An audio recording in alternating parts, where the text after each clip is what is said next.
there is a place where the land remembers.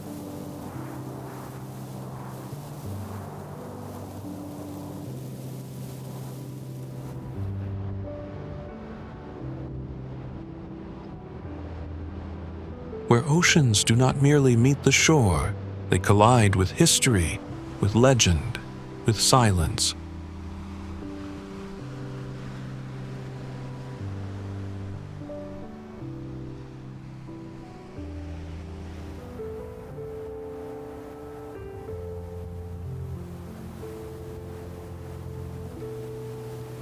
North Carolina is more than a state.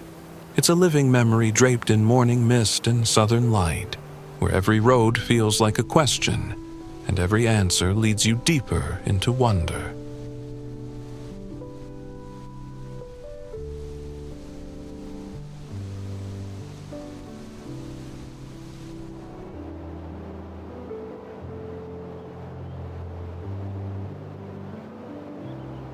Along the wind-swept outer banks, the air smells of salt and old ghost stories, ships lost to storms, love letters swallowed by the tide.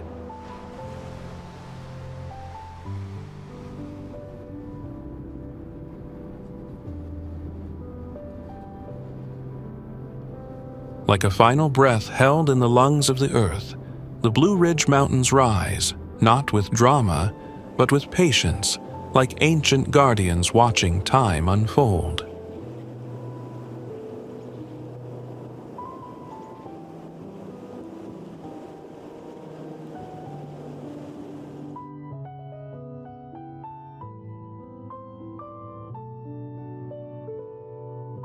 If you lean in closely, if you let go of what you expect to find, you might just discover a version of America you didn't know still existed.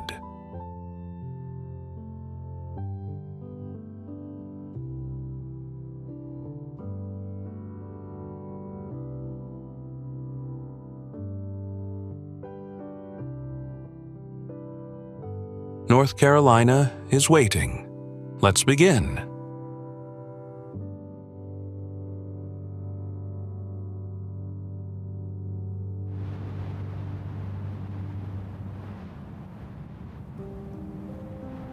Beyond the reach of highways and hurried lives, there lies an island shaped not by man, but by tide, wind, and time.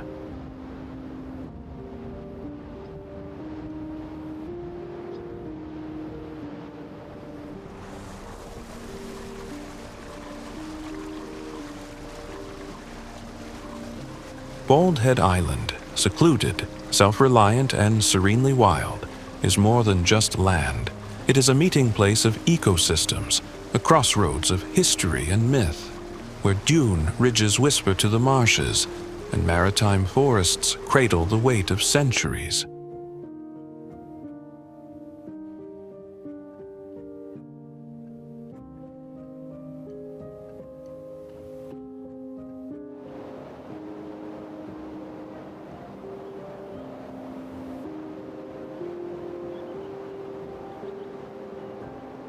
Mariners once charted their course by the headlands, those silent beacons rising from the sea, and though the bald head that gave this island its name may now sleep beneath the waves, its legacy lives on in the salt-bleached air and shifting sands.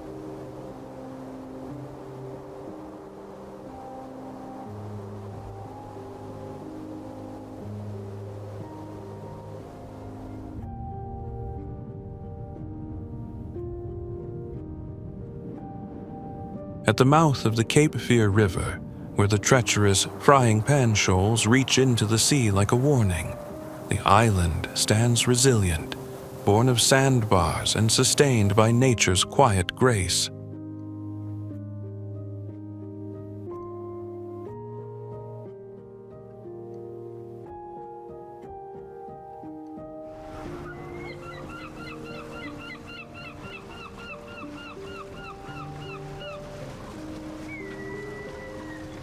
Native peoples once fished these creeks, left shell mounds like echoes of a time before time.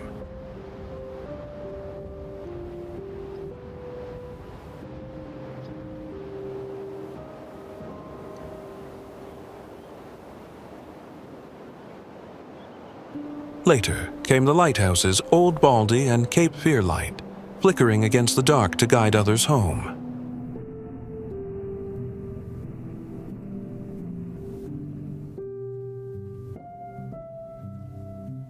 And today, the island continues to guide, not with light, but with intention, with a community that chooses harmony over haste, conservation over convenience.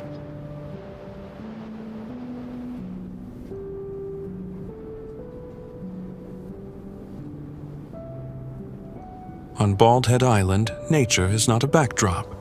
It is the rhythm of life itself.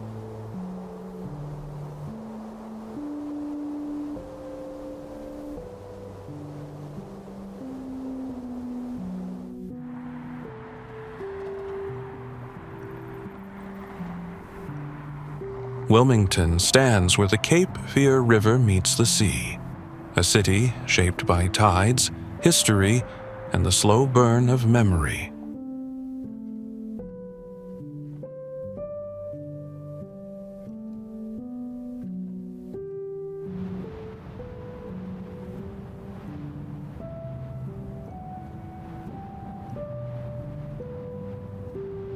Chartered in 1739, it grew from a colonial port into a strategic stronghold. Its wealth, once built on naval stores and rice fields harvested through enslaved labor.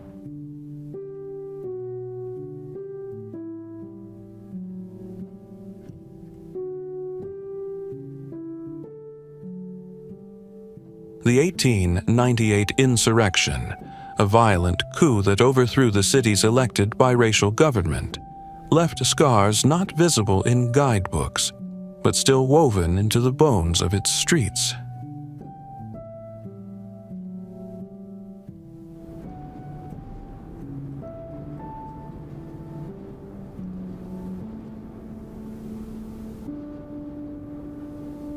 During World War II, Wilmington redeemed part of its legacy, launching hundreds of warships into the Atlantic and earning its place as America's first World War II heritage city in 2020.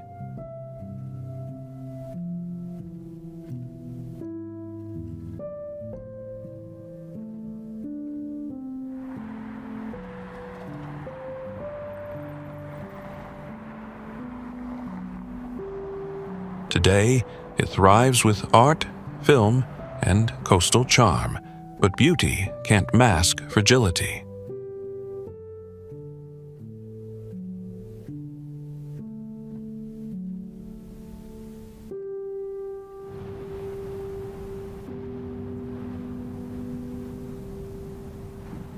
Beneath its waters, PFAS chemicals, Gen X among them, have turned the Cape Fear into a symbol of modern contamination, a poisoned artery still flowing through daily life.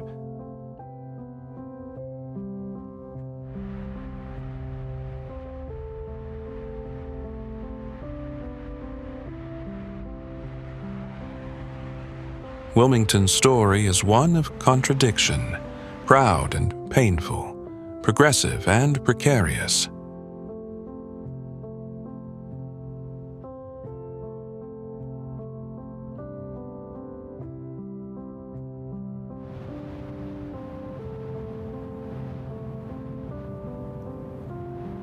Cradled high in the ancient folds of the Blue Ridge Mountains, downtown Boone is a town suspended between memory and momentum, a place where fog rolls through the streets like the breath of time itself.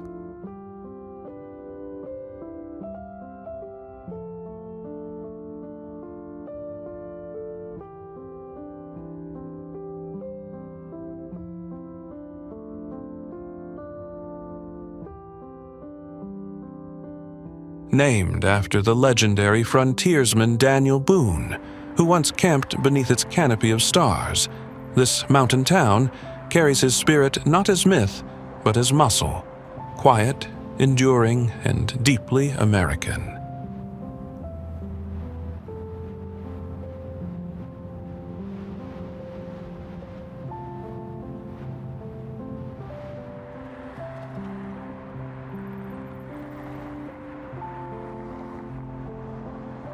The rhythm of Boone is unhurried, yet alive. Red brick storefronts lean into the wind beside Appalachian fiddles spilling through open doors, while students of Appalachian State University move like a current through its core, bringing thought and energy to its old bones.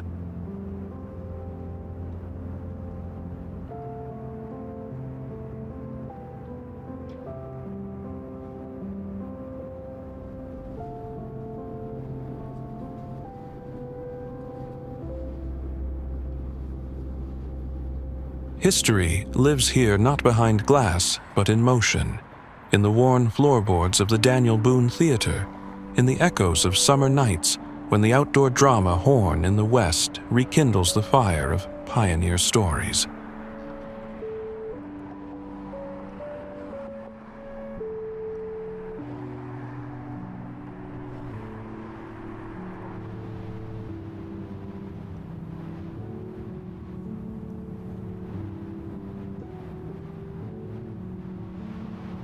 Just beyond the town's edge, ridgelines stretch like the spines of ancient creatures, and the Blue Ridge Parkway hums quietly through the trees, a sacred artery winding south and east into mythic lands.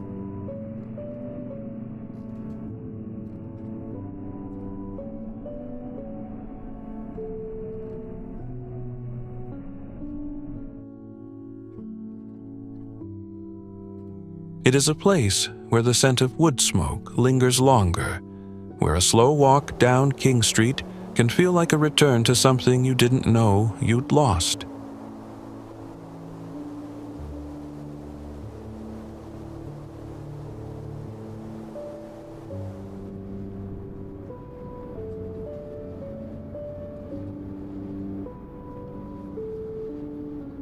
Modern life bends gently to the land, and the land, rich in legend and renewal, holds its people close.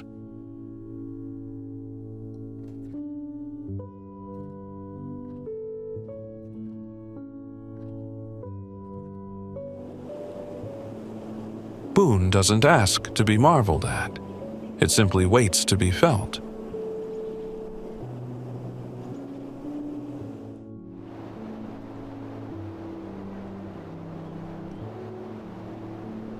Centuries before the first roads were carved or maps were drawn, the spine of the Blue Ridge had already risen, quiet, immense, and impossibly old.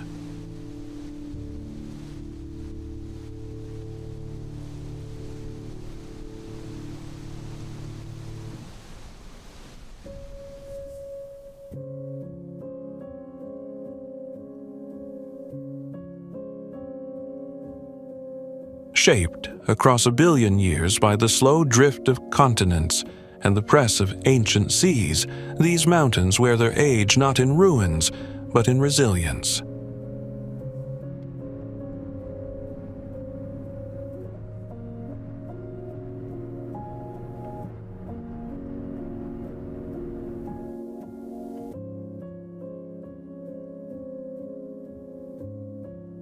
From Georgia to Pennsylvania they stretch, but it is in western North Carolina that the ridgelines soar highest, cradling Mount Mitchell in a crown of wind and cloud.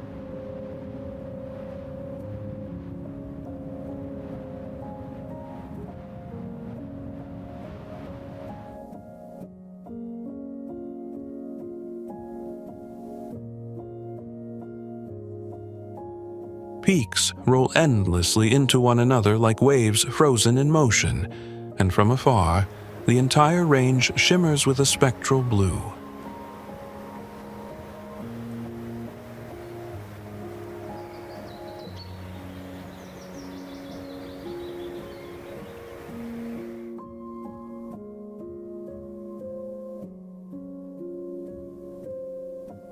That ethereal hue is no trick of the light.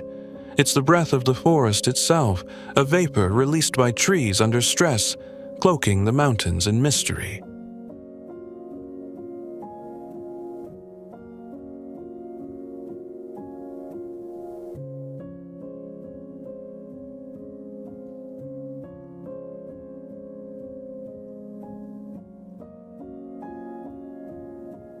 Even the air feels different here, infused with the scent of damp earth and lichen-covered stone.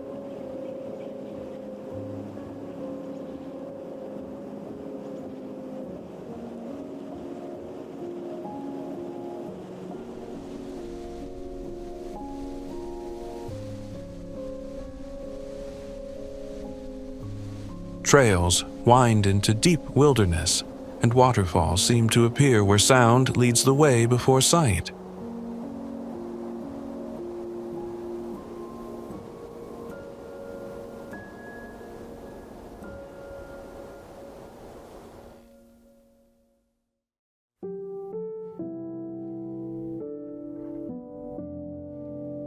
Yet for all its grandeur, the Blue Ridge never shouts. It lingers. It draws you in slowly until you forget where the road ends and the wild begins.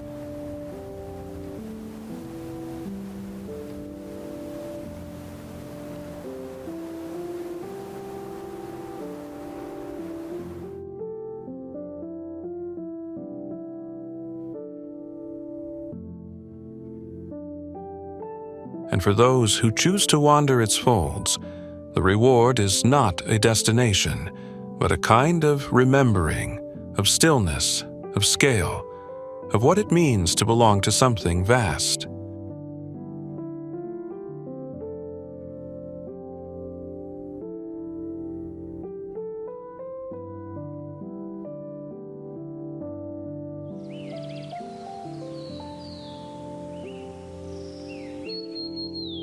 Where rock once rang with hammer and steel, Burnett Branch now flows with quiet defiance, cutting through the earth beside Emerald Village like a memory that refuses to be buried.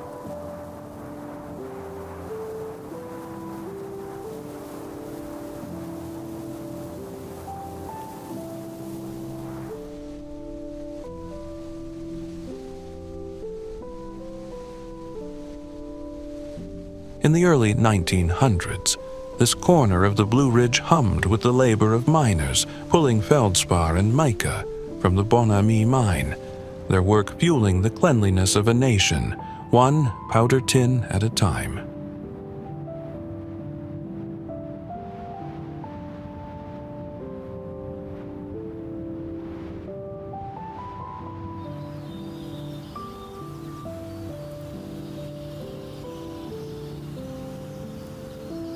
Nowadays, what remains is a stillness shaped not by absence, but by endurance.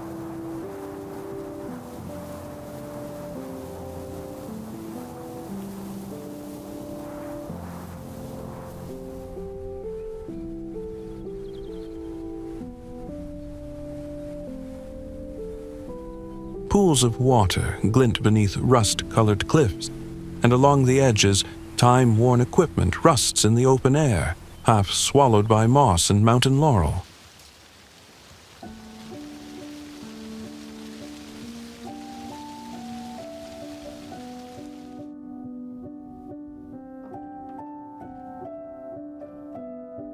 The forest has returned, but it does not forget. The slope of every trail, the hollow of every pit, still bears the geometry of industry.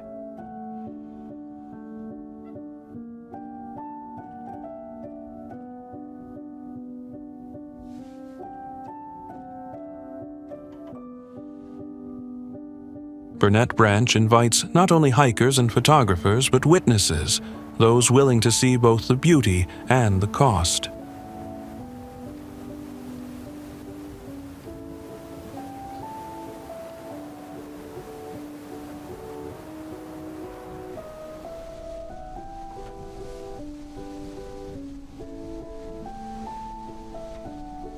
Here, nature's recovery is neither fast nor complete, and perhaps that's the point.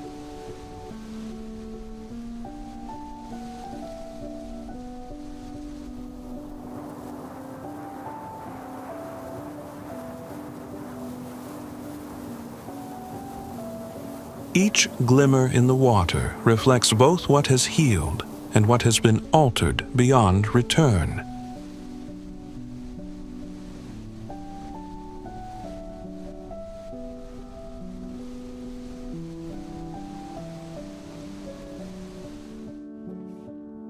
This is no cautionary tale. It is a lived one, etched into stone.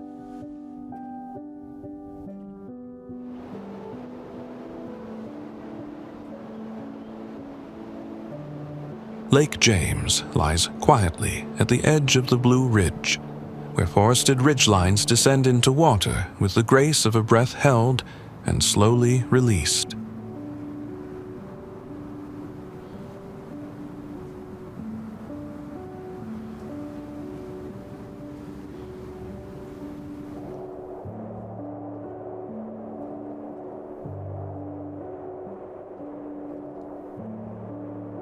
Formed a century ago by 3 dams, what was once a hydroelectric project has since become something far more poetic, a mirror to the sky, a gathering place for wildlife and wanderers alike.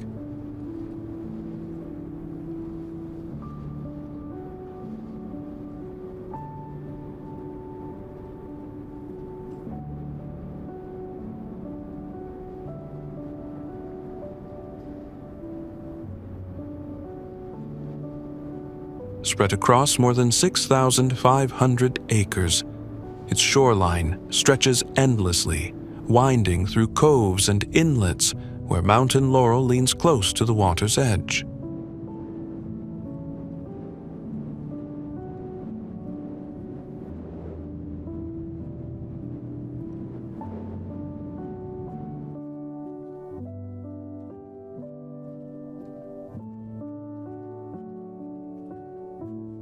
The lake cradles 2 distinct corners of its state park, Paddy's Creek and the Catawba River area, each with its own quiet rhythm, its own invitation.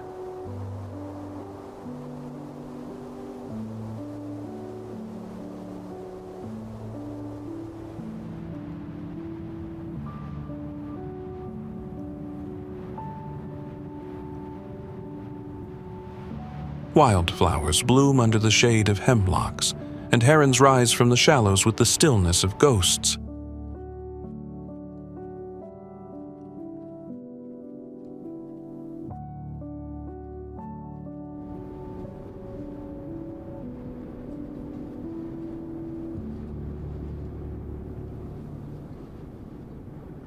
It is a place of choice, of paddle or sail, of speedboat wake or drifting canoe, of morning solitude or afternoon laughter.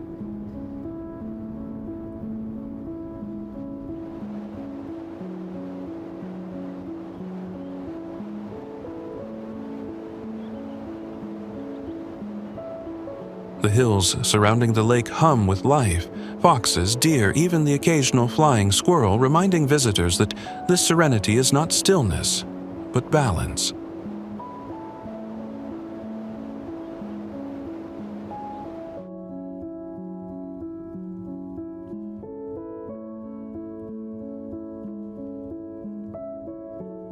On cooler days, the water turns steel blue, and the landscape feels almost cinematic, like a secret hidden between the pages of an Appalachian novel.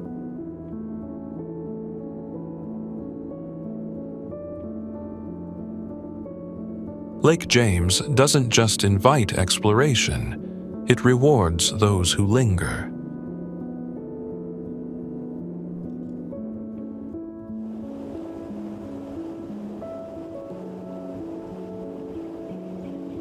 Rising nearly 6,000 feet above sea level, Grandfather Mountain is more than just a summit. It is a monument to nature's resilience and grandeur.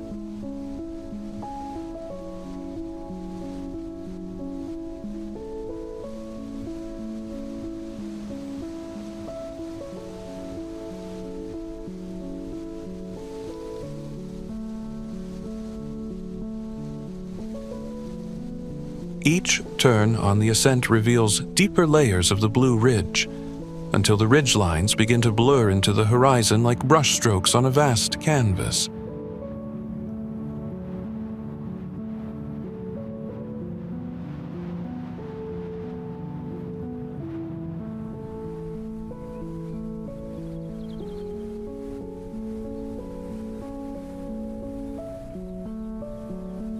At its crest, the famed mile-high swinging bridge stretches across an abyss of wind and light, daring visitors to step into the sky itself.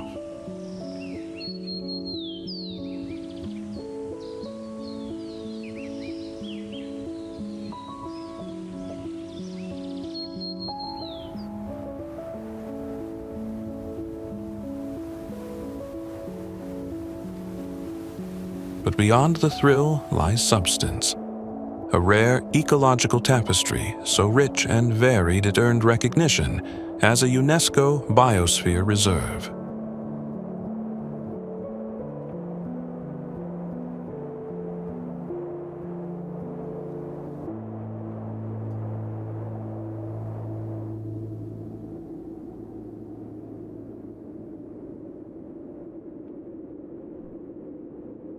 Wildlife habitats blend education with awe, placing black bears and cougars within reach, while the Wilson Center for Nature Discovery brings geology and mountain biology to vivid life.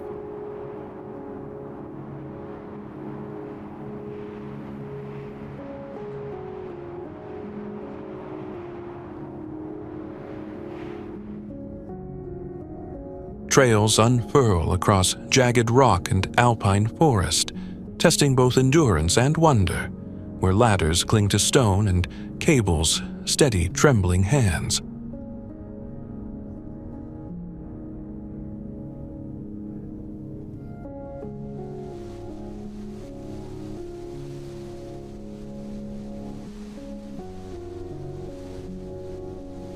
On crisp mornings, the skyline of Charlotte glimmers faintly in the distance, a reminder of how far above the everyday this place truly stands.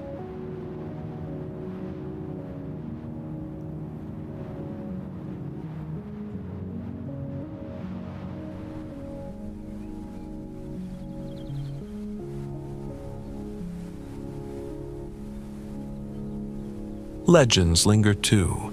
Early settlers swore they saw the profile of an old man carved into the cliffside, and the name, once whispered, endured.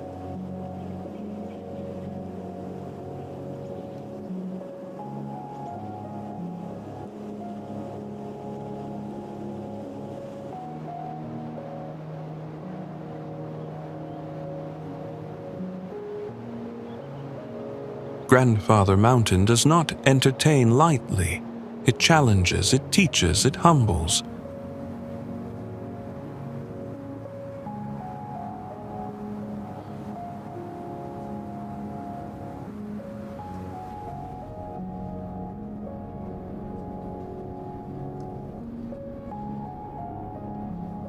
And for those willing to meet it halfway, the reward is unforgettable.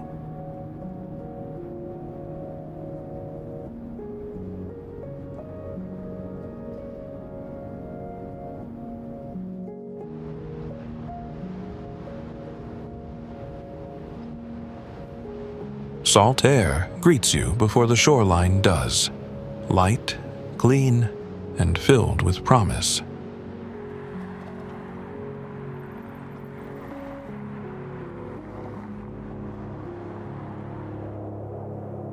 Just a short drive from Wilmington's storied riverfront, Wrightsville Beach unfolds like a living postcard. 5 miles of silken sand, crystal clear water, and an easy rhythm that belongs only to the sea.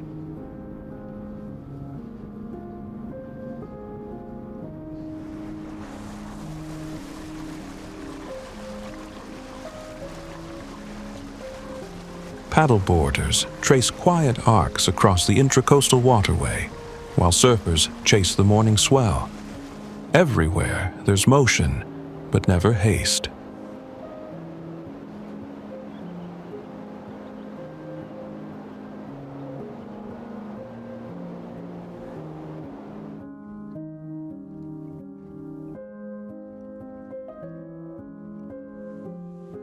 The town itself is built for wandering. Boutique shops tucked among palms, cafes where brunch lingers into the afternoon, and spas that seem to slow time.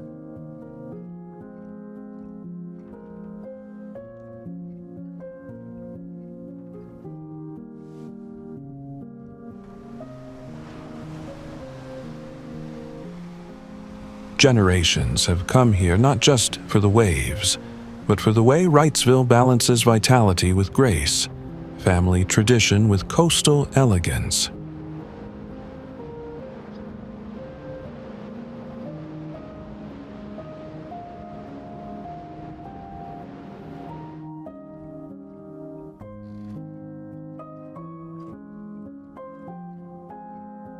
Once known as the Banks, the island now carries a name passed down through Wilmington's Wright family, and while the trolley is long gone, its spirit lives on in the drawbridge that welcomes each return.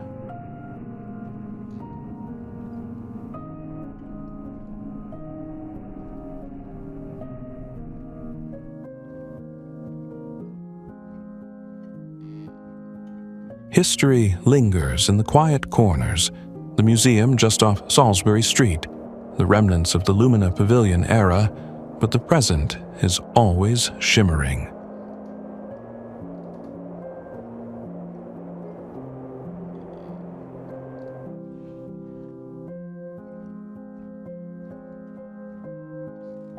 Whether casting a line at dawn, exploring nearby Mayfair shops, or sharing a sunset walk beneath cotton candy skies, this is where life simplifies.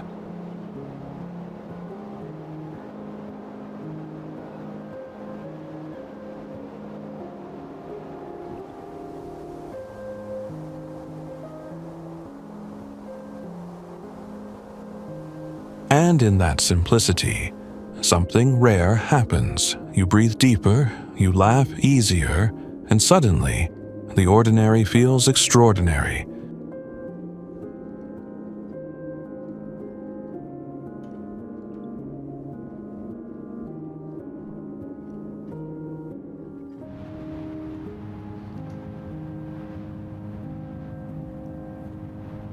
Durham doesn't just wear its history, it walks with it, shoulder to shoulder, down the very streets once carved by vision and defiance.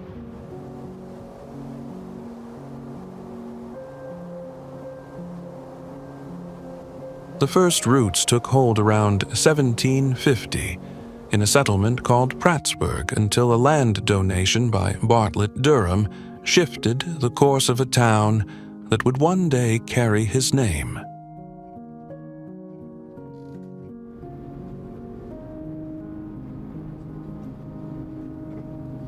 By 1865, as the Civil War drew to a close, it was here, on quiet soil just beyond the tracks, that General Joseph E. Johnston surrendered to General Sherman, bringing the war's final chapter to life.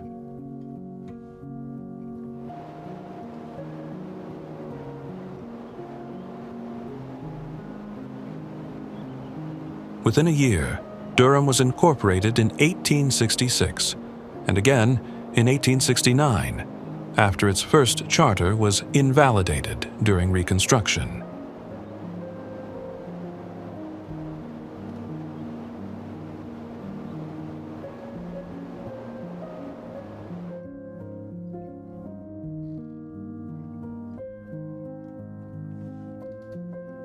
The tobacco boom arrived soon after, and with it, the Bull Durham brand gave the city its enduring nickname, an economic engine.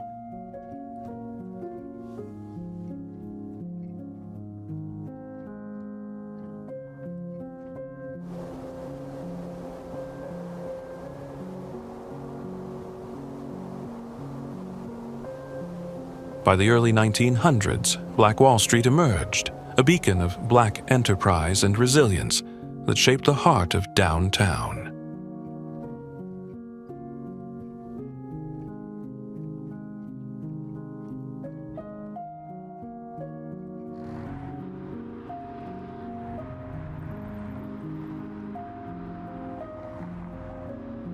In 1881, Durham became the seat of Durham County, and decades later, it would grow into one of North Carolina's largest cities. Now, a cultural nucleus in the Research Triangle.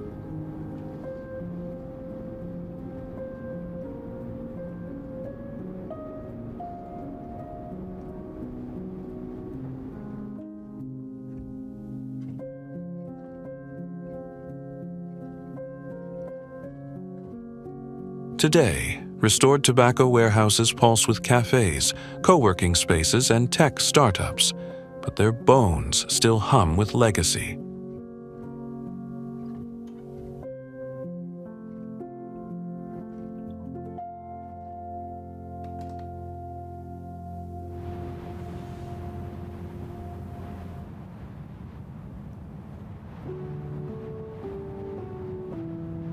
Art spills into alleyways, innovation blooms alongside murals, and every brick seems to whisper, Durham was built for boldness.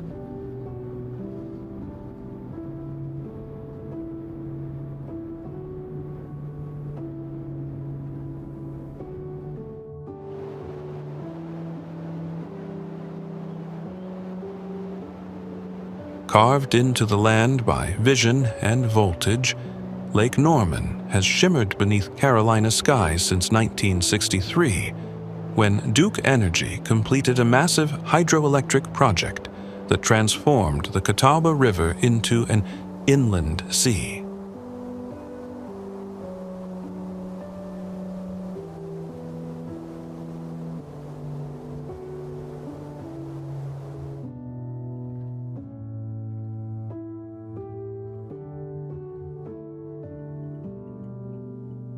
With 520 miles of winding shoreline and a surface area of more than 32,000 acres, it remains the largest man-made lake in North Carolina, stretching 34 miles across 4 counties and brushing against 8 charming towns.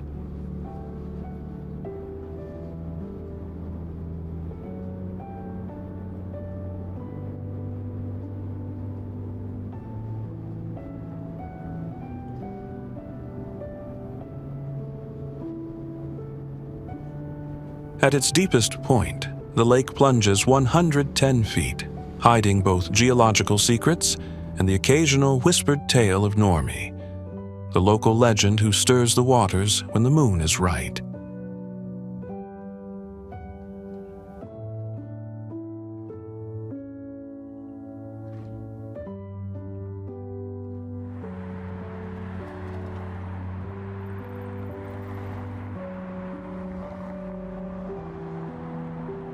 Towns like Cornelius, Davidson, Mooresville, and Huntersville offer their own rhythm, where waterfront dining meets boutique browsing, and Friday nights might include a sunset sail or a cold pint at a local brewery.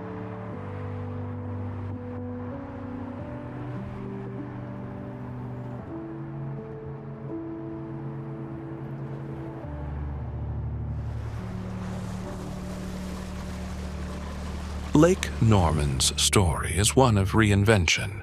Once farmland and forest, now a playground of kayaks, wakeboards, fishing lines, and summer laughter.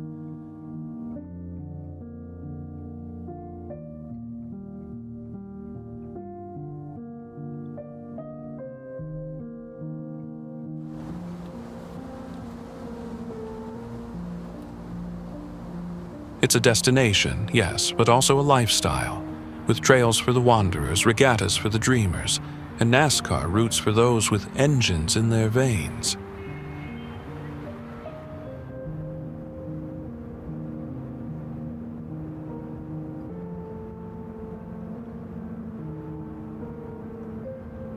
Just 30 minutes north of Charlotte, it balances small-town ease with big city access, making it ideal for both weekend escapes and lifelong stays.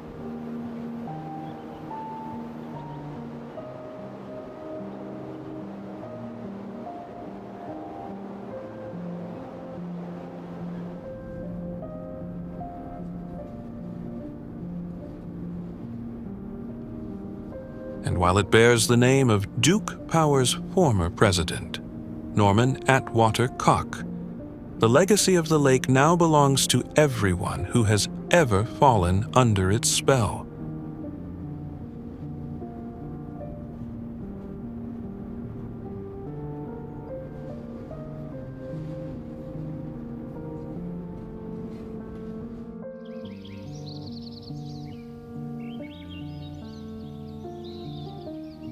Founded in 1837 by Quaker visionaries, Guilford College sits quietly on 300 acres of wooded Greensboro soil, where education and conscience have always walked hand in hand.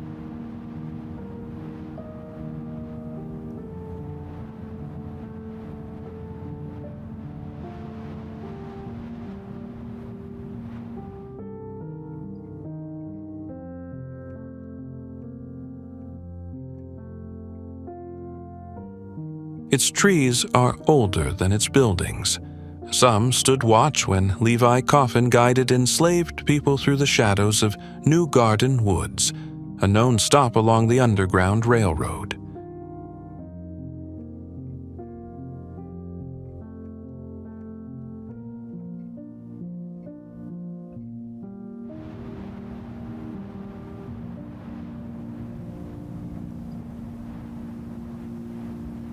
This land, now a National Historic District, carries memory not as artifact, but as atmosphere.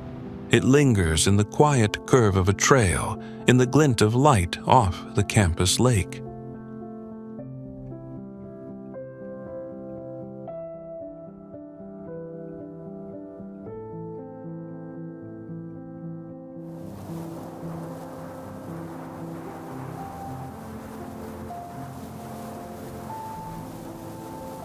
The red brick dormitories, including Milner and Binford Halls, offer more than shelter. They anchor a tradition of inclusion and introspection that once defied the norms of a segregated South.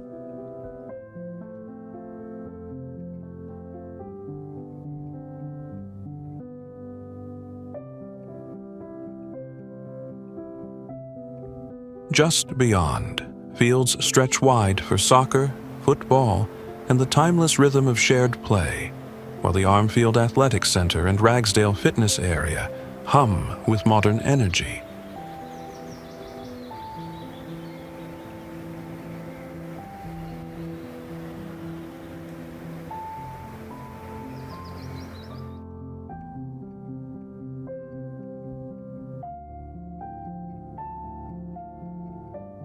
But beneath the charm lies urgency.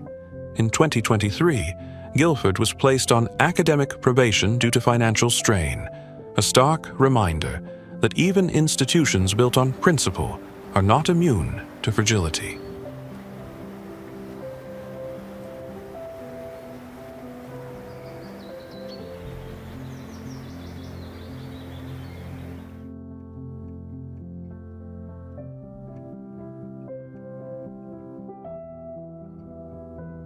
As rising costs and environmental pressures test small colleges across the country, Guilford's wooded serenity becomes not just a campus, but a question. What do we choose to preserve when everything feels at risk?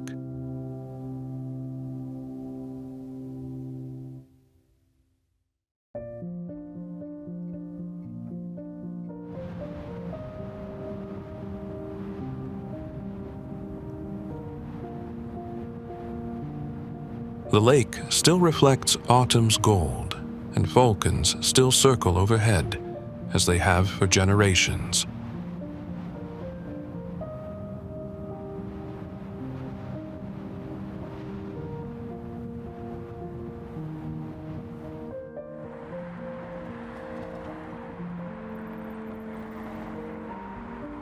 Charlotte rises not in defiance of the past, but as a conversation with it. An ever-expanding city of glass and green, built on the red clay of the Piedmont.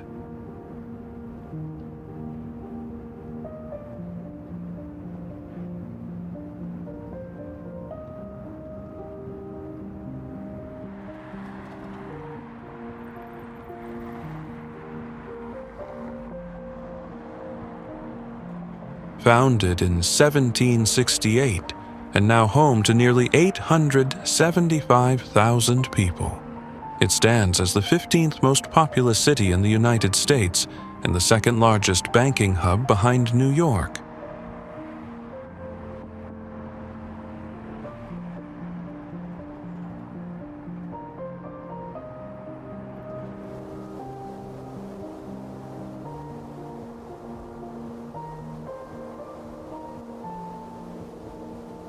Yet beneath the skyline's corporate pride, Bank of America, Truist, Honeywell, there's a quiet reverence for the trees that still anchor Myers Park, Dilworth, and the winding lanes where old southern porches meet new cafes.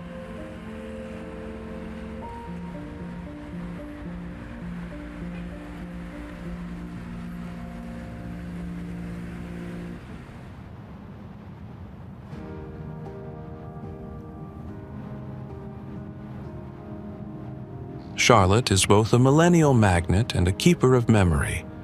Its museums telling stories of the New South, even as cranes redefine its silhouette each year.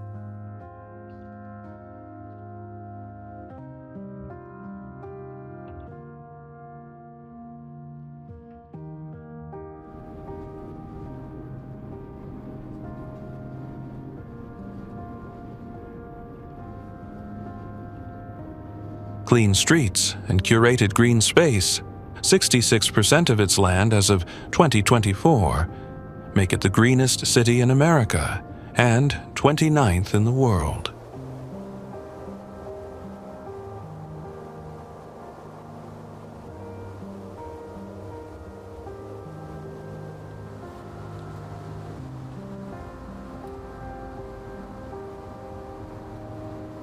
But beneath that green lies a question. How does a city grow without unraveling what roots it?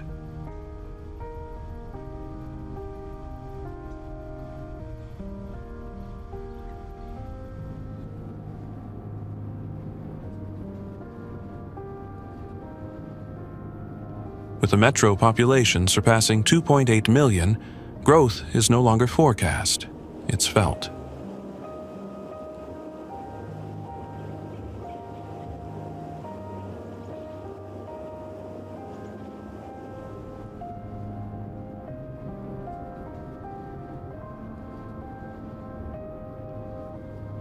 From NASCAR to opera, breweries to ballet, the city pulses with contradiction, a sprawling, sophisticated southern experiment.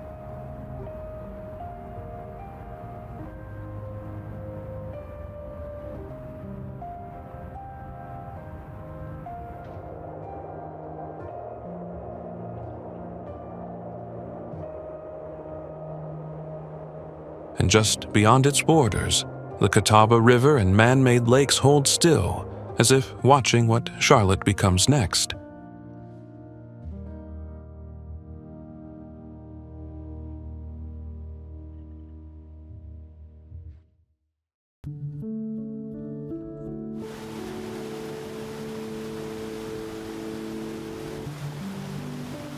Step beyond the asphalt and into a world shaped by wind, water, and the memory of film.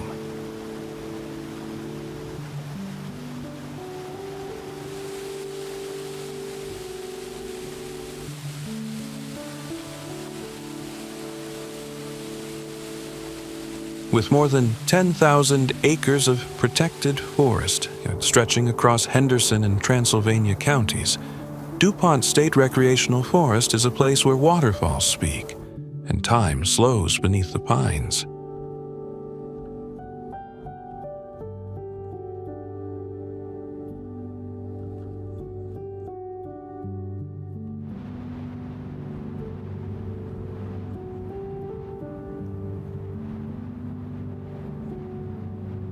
"86 miles of trails weave through this cinematic landscape, where Hooker Falls tumbles into Cascade Lake, and Triple and High Falls roar like ancient voices over stone.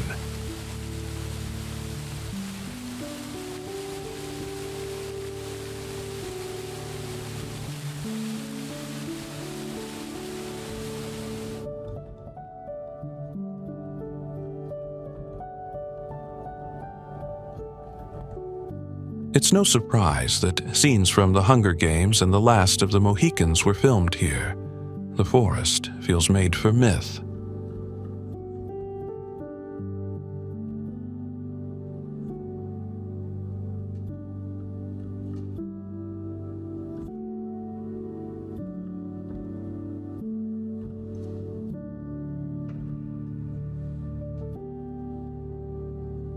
Less than an hour south of Asheville, the journey begins at dawn, when the air is cool and still, and a picnic on sun-warmed rock feels like a secret well-earned.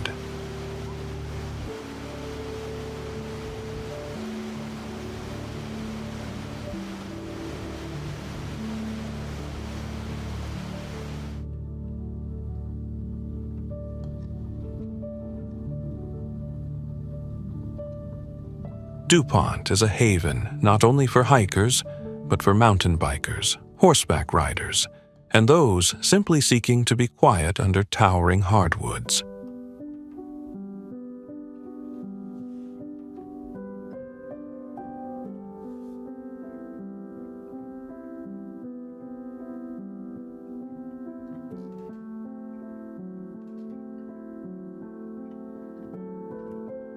From the summit of Cedar Rock to the still waters of Fawn Lake, the forest offers as much solitude as spectacle, if you know where and when to look.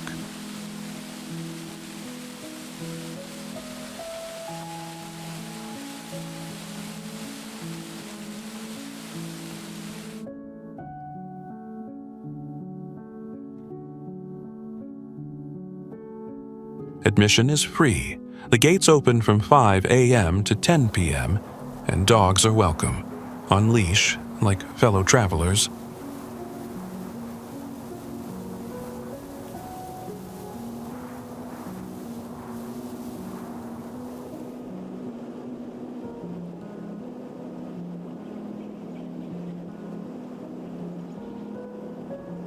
And though there are no snack bars or souvenirs, the real offering is clear: a chance to lose yourself in something vast, green, and utterly unforgettable.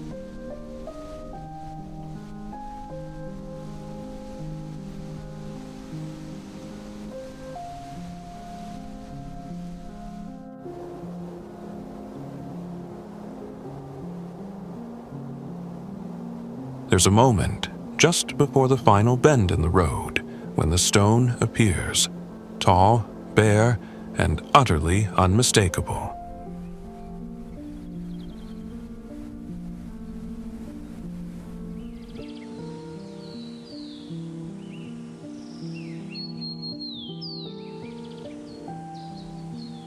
Chimney Rock doesn't announce itself. It emerges, steady as a memory, towering 315 feet above the valley floor.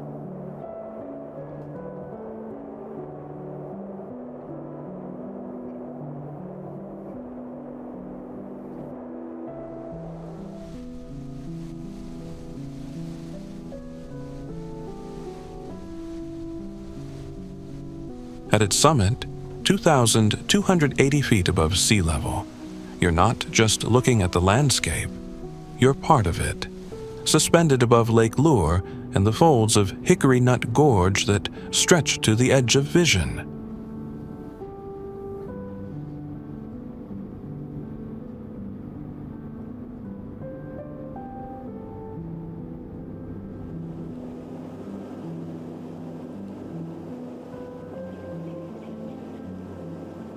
For those who crave the climb, the outcroppings trail zigzags through ancient stairways and wind-swept ledges.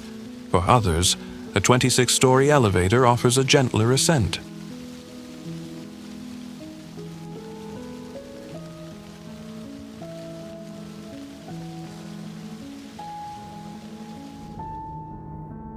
Below, the village hums in slow rhythm. Fewer than 110 people call it home, but its old storefronts and faded wooden porches speak louder than any skyline.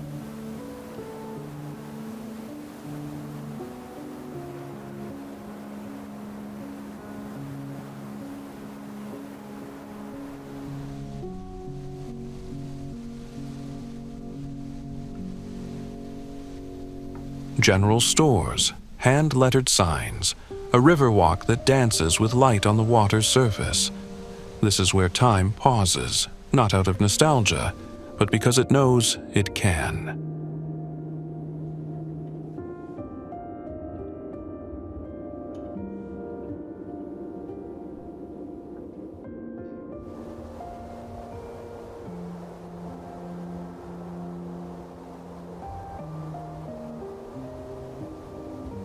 Hickory Nut Falls, just a short hike away, slips down a 404-foot cliff like a silver ribbon unspooling.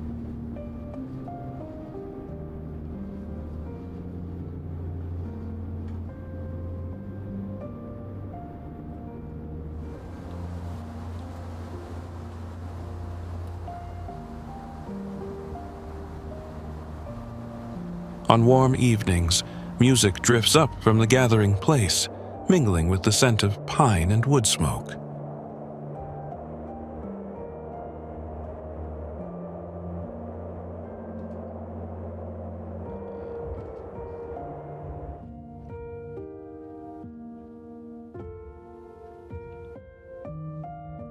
It's the kind of destination that doesn't need a welcome sign. You feel it when you arrive.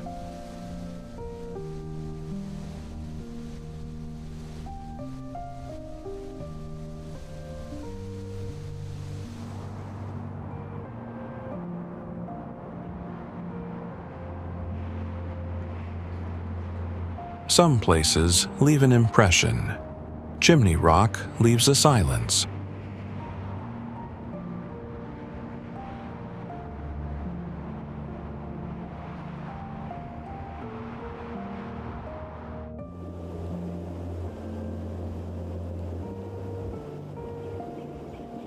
Long before borders were drawn or asphalt carved into hills, the new river was already flowing, older than the mountains that cradle it, older than the Atlantic it eventually reaches.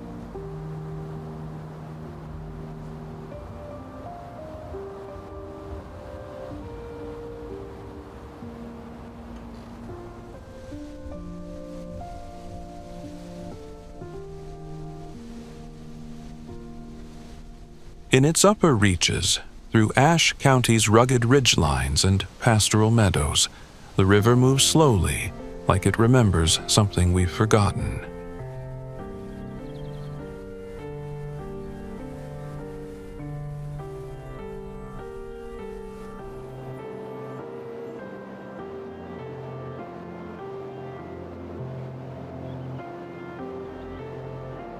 Wildflowers line its banks, cows graze in the distance, and the road to New River State Park winds past barns, wooden churches, and country stores that belong to another century.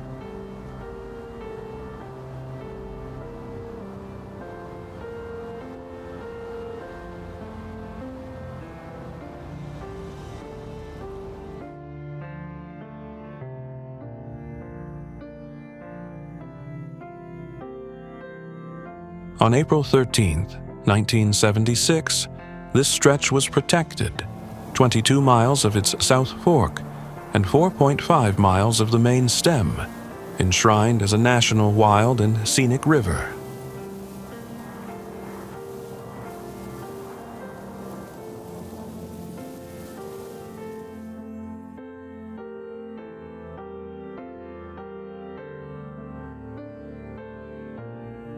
Far downstream, however, the story shifts.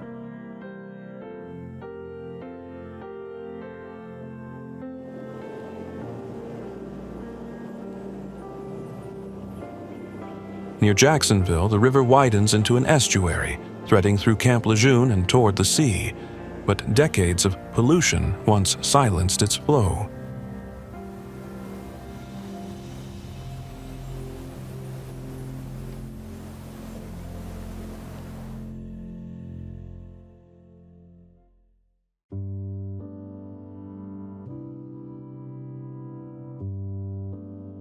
In 1995, a Hog Lagoon spill dumped 25 million gallons of waste into its waters, capping years of decline that began as early as the 1940s.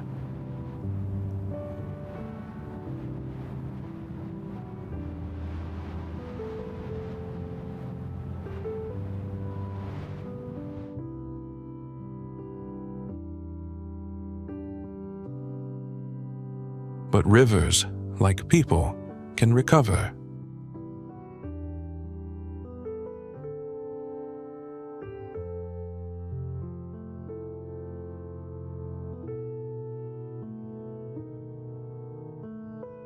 With oyster reefs, improved treatment systems, and a city's quiet determination, the new river began to breathe again.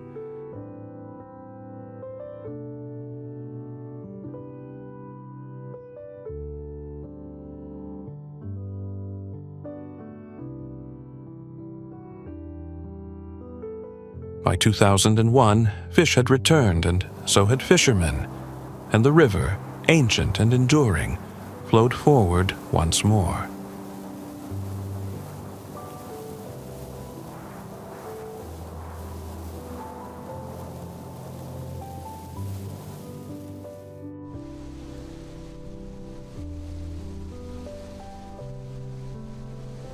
At 5,564 feet, Snake Mountain stands quietly, without signs or ceremony, along the border of North Carolina and Tennessee, higher than any peak between Grandfather and Mount Rogers.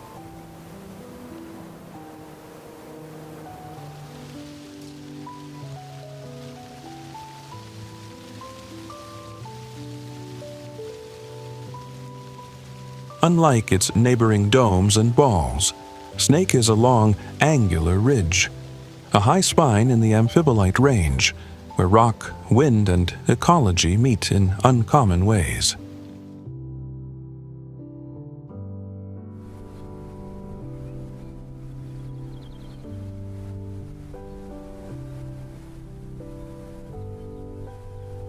Its slopes cradle rare plant communities and give rise to the feeder streams that nourish three great rivers, the North and South Forks of the New River, and the Watauga.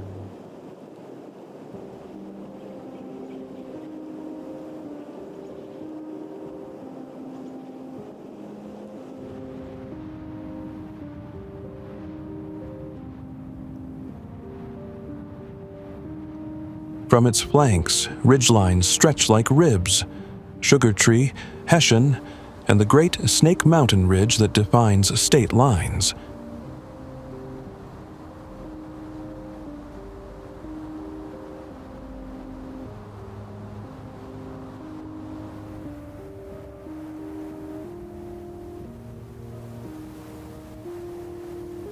Rich Mountain Gap at 4,400 feet separates it from the Balds to the south, and gaps like Pottertown and Elkhorn mark its contour like thumbprints in time.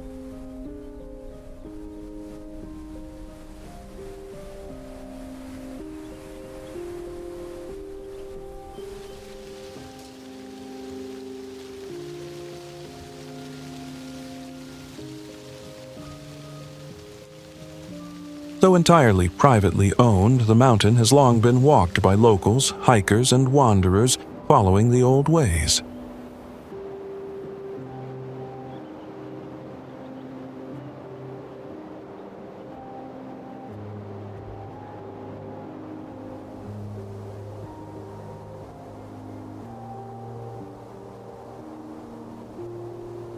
The Daniel Boone Trail and the Old Buffalo Trace both converge at its feet, near Zionville, tying Snake Mountain not just to place, but to passage.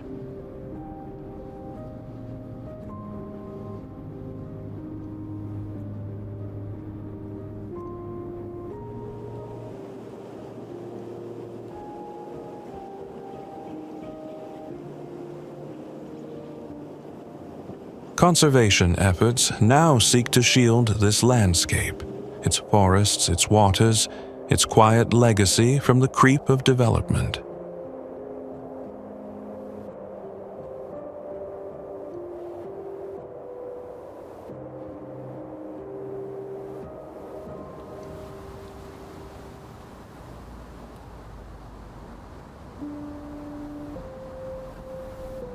Snake Mountain doesn't demand attention.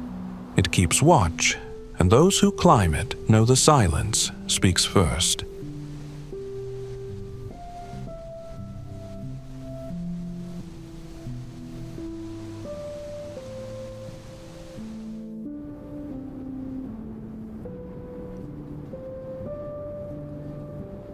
Raleigh is a city born of intention, founded in 1792, not beside a river or port, but in a clearing in the woods, chosen for its promise, not convenience.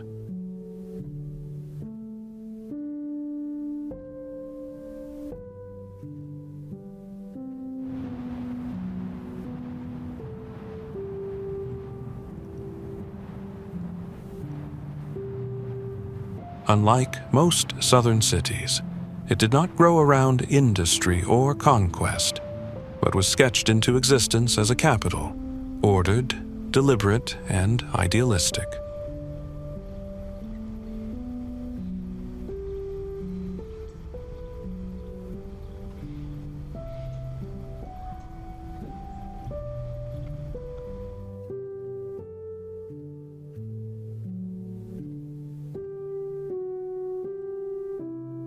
Over 2 centuries later, that design still shapes it. Broad boulevards shaded by oaks, neighborhoods that unfold in quiet rhythm, and a downtown where glass rises beside granite.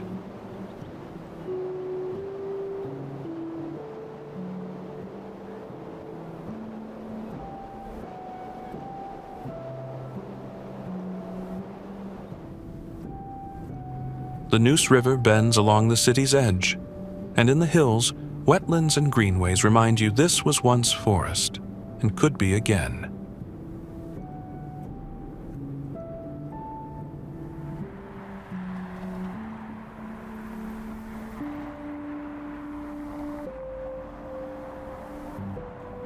Raleigh today is a balance of old and emerging, a place where food trucks park beside Civil War cemeteries, and modern townhomes rise behind tobacco-era facades.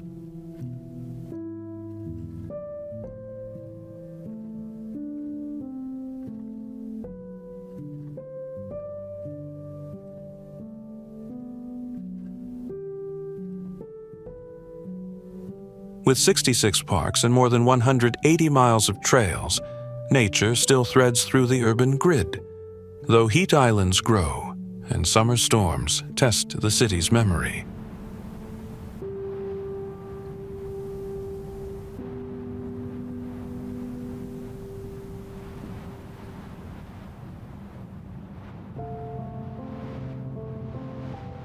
Hurricanes like Fran and Florence left lessons in their wake, but sprawl continues outward, chewing up farmland and forest with alarming ease.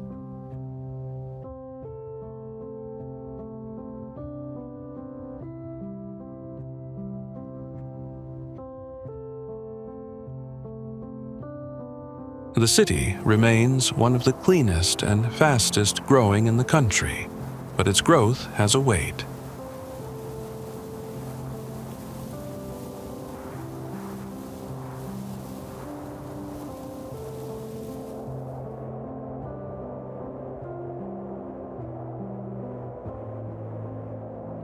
Raleigh is beautiful, yes, but more than that, it's a mirror.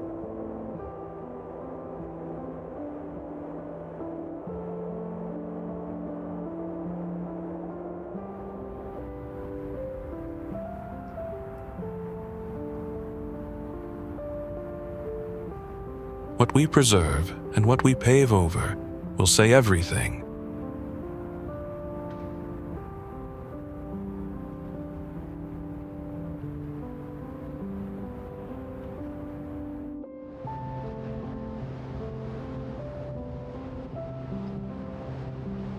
Where the land narrows into wind and dune, and the sea presses close from both sides, North Carolina's outer banks stretch like a ribbon between sky and surf.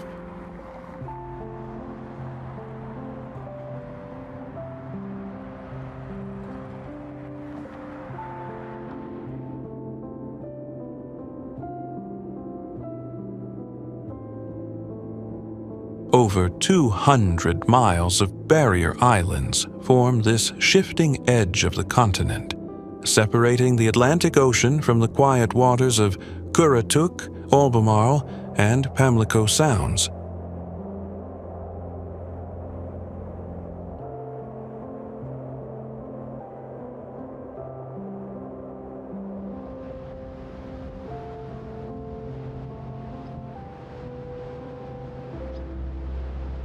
Here, the Wright brothers defied gravity at Kill Devil Hills in 1903, and centuries before that, the English colony at Roanoke vanished into legend, leaving behind only the name Virginia Dare and a mystery still unsolved.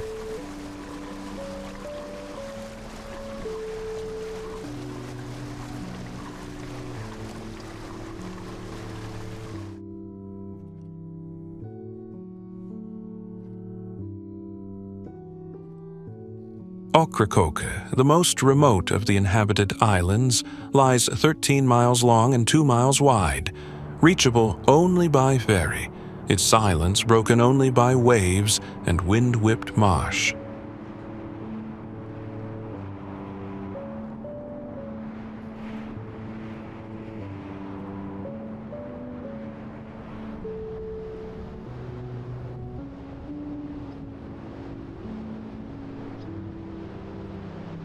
Dare County rises just 11 feet above the sea, and already some shores have shrunk to a quarter of their original width.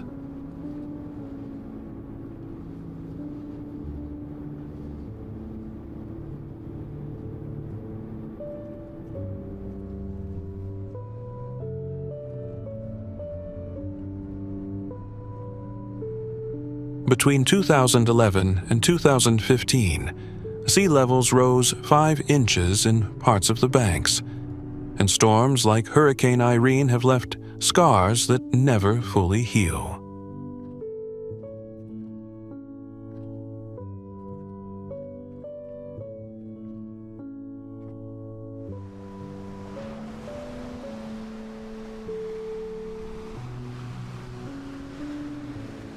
Still, more than 5 million visitors come each year, not for concrete or spectacle, but for the open beaches, the wild grasses, the call of a coastline that refuses to be tamed.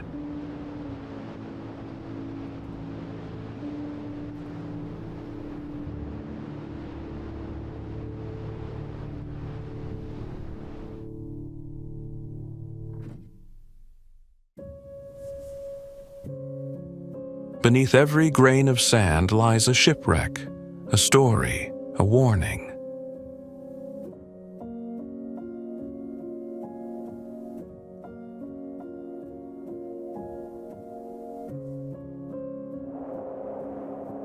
The graveyard of the Atlantic is not just a name, it's a memory and a mirror.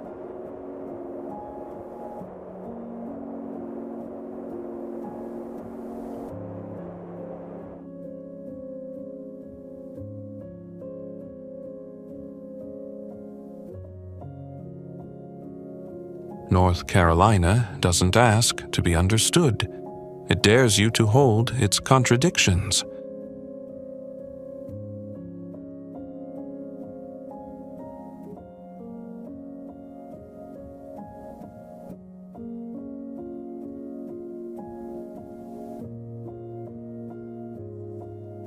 Where centuries-old oaks shade glass towers and quiet rivers carry the weight of untold histories.